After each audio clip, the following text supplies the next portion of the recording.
Emerging onto the corporate shipping hangar from the Sector 8 shuttle, Keacte arrived just past the heavily guarded battleship terminus. There were rocks, scorpions, dommies, typhoons, abaddons. They were all there. It was a full-time job just maintaining them. The full expanse of the Sector H hangar became apparent as he descended onto the platform. It rose up and out as far as the eye could see. A dust-filled smoky atmosphere of flashing beacons, yellows and oranges. The lights shimmered and twinkled in the distance like stars in the night sky of Sobasaki. As Keacte descended the scissor lift to reach the battlecruiser pontoon, he was greeted by the chief engineer of the fleet. He was a withered old man and could have been maybe 20 years younger than he looked. It was hard to tell. He was a nice old man of Amarian descent and was always pleasant to the FUN.inc pilots. Over the years, FUN.inc had gained much respect in combat. The old Amarian engineer was on his last legs. This was his final year, but the ravages of time and space were now taking its toll. FUN.inc had paid him handsomely for his works, but his demeanour had nothing to do with his pay, as he loved what he did. As Keacte walked across the bowels of the shipping hangar, the air quality was bad, and there was obviously an issue with the ambient air circulation. As he levelled out onto the concourse, he could see sparks flying, and the occasional shard of brilliant white light, and the pungent smell of nanites. The taste of the nanite paste in the air burnt the back of Keacte's throat. It was good to be back. To the left, Keacte could see a mixture of the sleek Galenti Talos and also the Amara oracles. They were lined up in perfect synchronicity and still looked as majestic as the day when they were rolled out from Keacte 4. Alas though, this was not Keacte's stop-off point today. By now, 10 or 15 minutes or so had elapsed since Keacte had been miraculously reborn again. He was slowly gaining some semblance of order in his mind, and as he turned the corner adjacent to the maintenance and servicing labs, he had finally caught up with a few familiar faces. To the far left of the control panel was Loon, a bright young pilot with much experience beyond his years. Loon looked surprised to see Keacte, as he had no doubt overheard the commotion earlier from the officers' lounge. "Hey Kay, how's your head?" he hollered towards Keacte. Keacte gave his usual tip of the head nod, as if to say that he had recovered from his recent outing. Keacte had patrolled with Loon many times during the Upper Syndicate Pureblind and Curse campaigns, and they knew each other well. Two battlecruisers along the pontoon saw Major and Silas talking animatedly.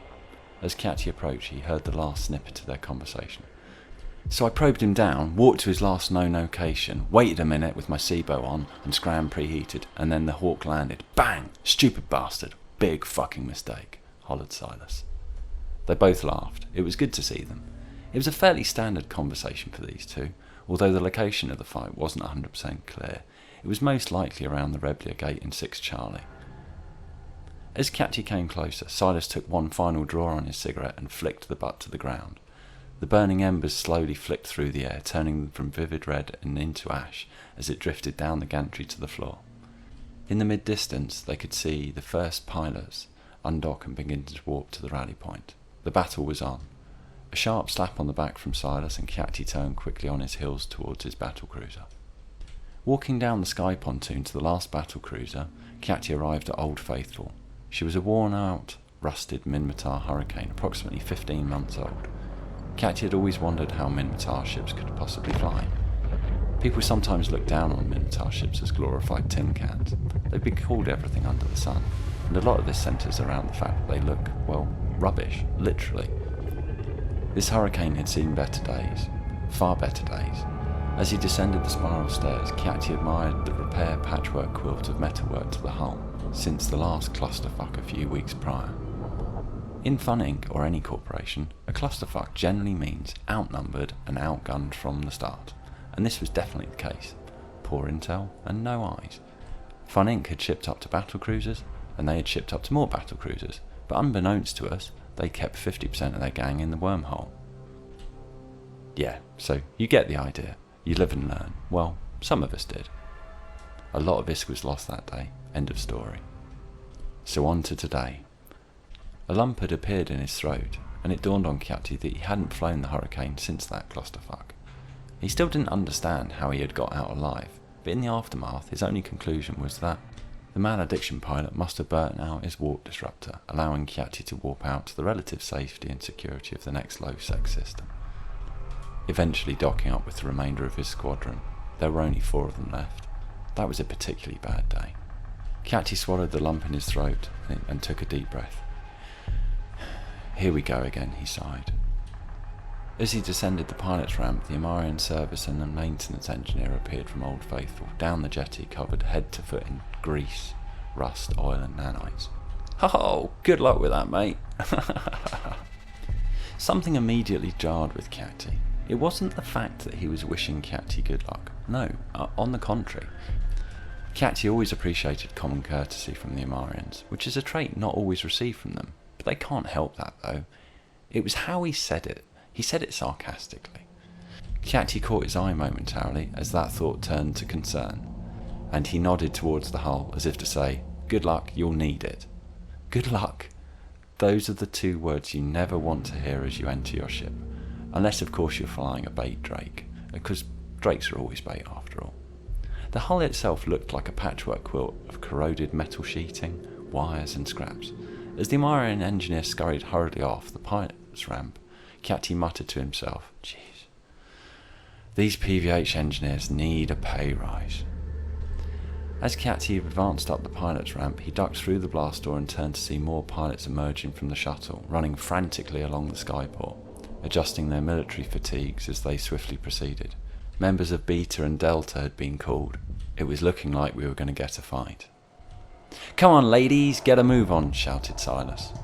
Keacte sighed and quickly took a sharp breath of real air and turned inward, flipping the blast door latch backward and shutting the door with a firm twist and click.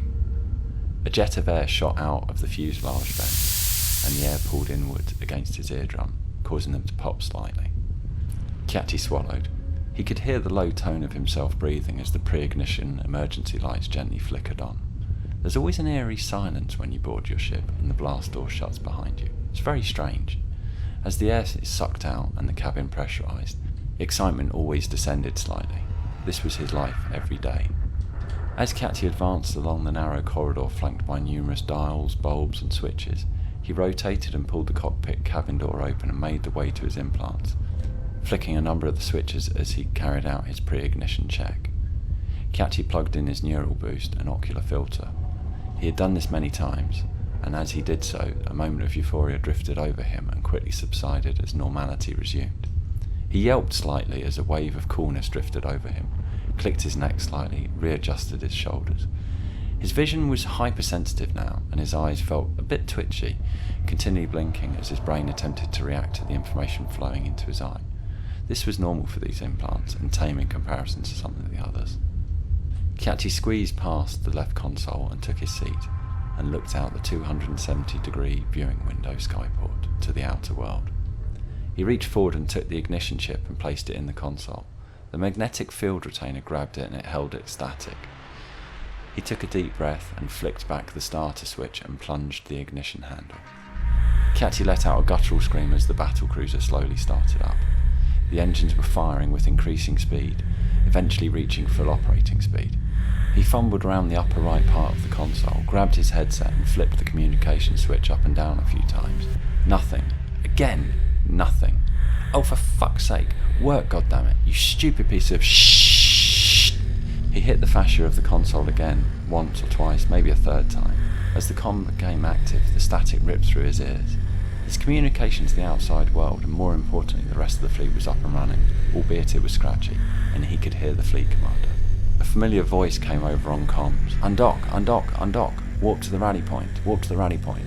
I want eyes in adjacent systems. Give me recon, I need that recon now, goddammit."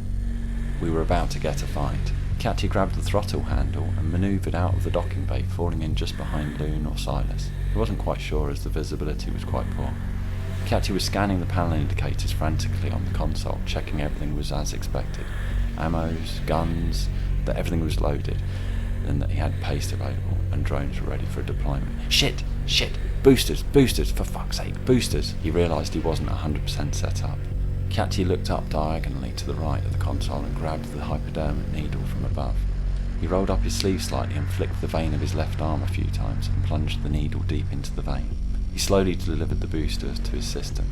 He felt that familiar pain as he felt his chest start pumping from the inside. Everything seemed 10 times more vivid now and slowed down and hypersensitive.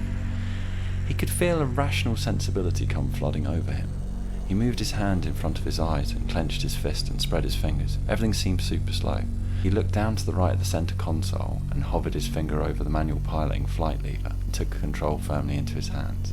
The Hurricane lurched down slightly as he took hold of the ship, and slowly but surely he levelled the ship out. His heart was racing now even more. On comms, a familiar voice came through again. "Recon, Loon in PVH off 6 Charlie Gate, 20-man battlecruiser with 4 Logi support landing at TAC above the gate. They have a Sabre bubble up on the gate. Do you need a warp in?